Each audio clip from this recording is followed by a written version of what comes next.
Hi guys, it's Tom with Digital Foundry, and joining me today is Rich. Hello. Hey, how's it going? So today we're looking at the Assassin's Creed Ezio Collection, kind of combination of 3 games from the PS3 360 era, and this contains Assassin's Creed 2, Assassin's Creed Brotherhood, and Assassin's Creed Revelations. And we're going to kick off here with Revelations, and Tom, I have to say that this is looking pretty good.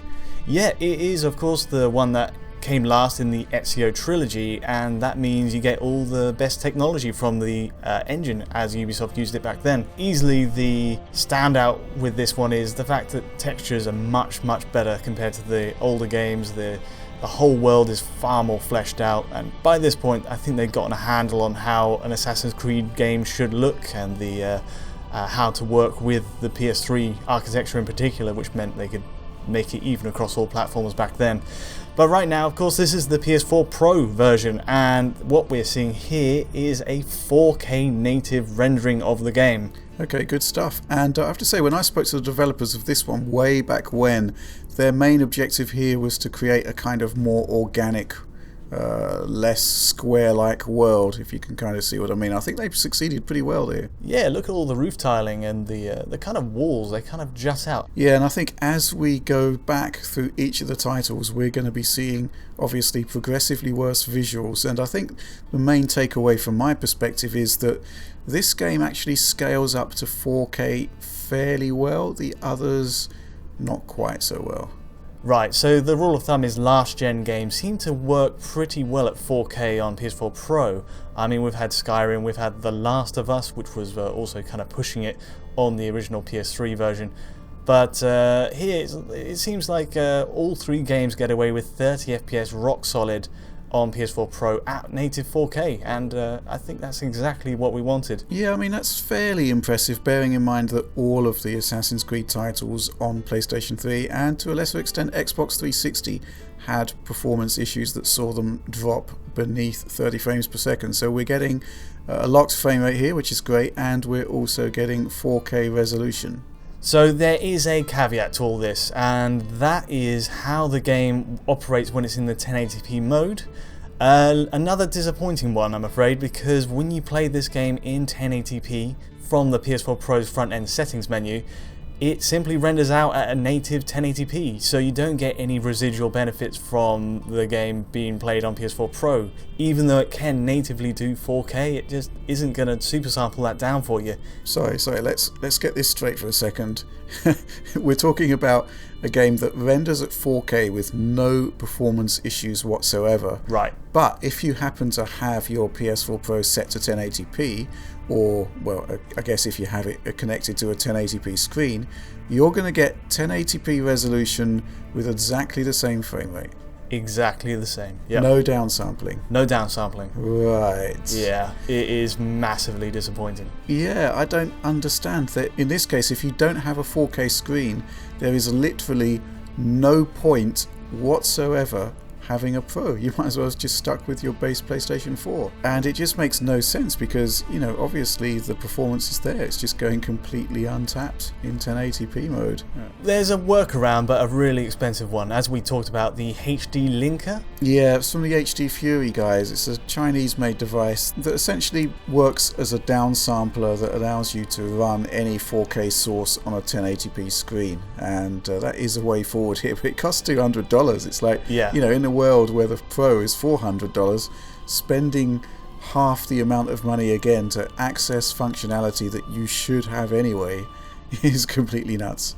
Yeah, right, so this is Assassin's Creed Brotherhood now, and it's the same story. I mean, 4K native when you have the 4K mode selected, and when you move to 1080p you just get a native 1080p. Of course, if you start the game in 4K mode and then switch to 1080p, you get the super sampling. But of course, if you've got the capability to get the PS4 Pro to register a 4K device, then you're not going to use that anyway. Yeah, you'd have a 4K screen essentially. Yeah, so why would you even bother? So it's only the 1080p screen users that are stuck, and I think you should, you know, I'm certainly very disappointed given I don't own a 4K set myself, so Yeah, massive shame. There's also a few other things about these games as you go back in time, like Brotherhood. For a modern game, it kind of starts falling apart, I think. It doesn't look so great nowadays. Yeah, I think the bottom line is that I suspect we are getting some of the higher quality textures from the original PC version of the game that maybe weren't available to the PS3 and Xbox 360 at the time, but the bottom line is that the geometry is still built with Xbox 360 and PS3 in mind, and it all looks very angular.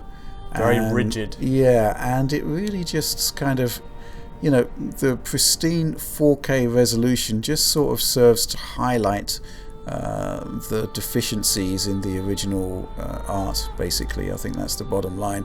And I think that's kind of the dividing line between Revelations and, well, the other two games in the collection. You know, Revelations kind of holds up still, but this one not so much.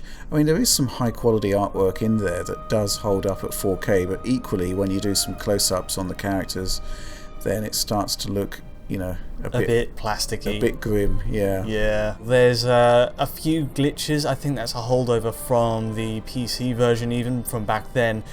Shadows sort of pop in and flicker, and there's a lot of pop in as well, which I'm not convinced really works at 4K, where you can see things further afield in the first place. I mean, this is the thing, 4K resolution does really highlight everything that's poor about these titles, and not a lot of effort has been made in the actual remastering, in inverted commas, process here, because it is essentially the old PC games very much based on the old console titles running at 4K resolution, and it, you know, as I said, it just sort of really brings into focus just how basic things were back then. Cool, so let's wrap up with Assassin's Creed 2, which actually was the point where the series started to gain a bit more critical acclaim.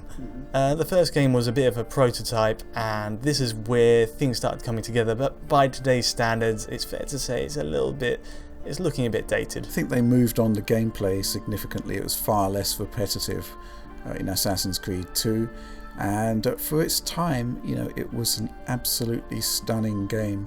But again, it's the same thing that we saw in Brotherhood. This title is just looking rather old, and you know, when you've got pristine 3840 by 2160 resolution, those low quality assets really stick out. The angular geometry, it is sort of showing its age. And you know, when you think of the size of the game, if you were going to do a proper remaster stroke remake, it would be a huge undertaking.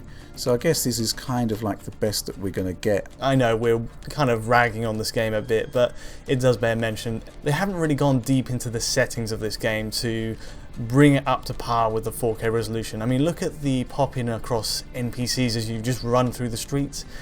I kind of think they could have pushed that further afield in some way, but it just shows it's again a very basic, minimal effort project. Just chuckling at the cutscenes here. I mean, Ezio's face looks like it's melting. But I think what's interesting here is that as you chart the three games, you're seeing huge improvements in technology. It is almost like a chronicle of technological evolution of the series across the entire last gen. Now, after this, we did get Assassin's Creed 3, and then we had the brilliant Black Flag.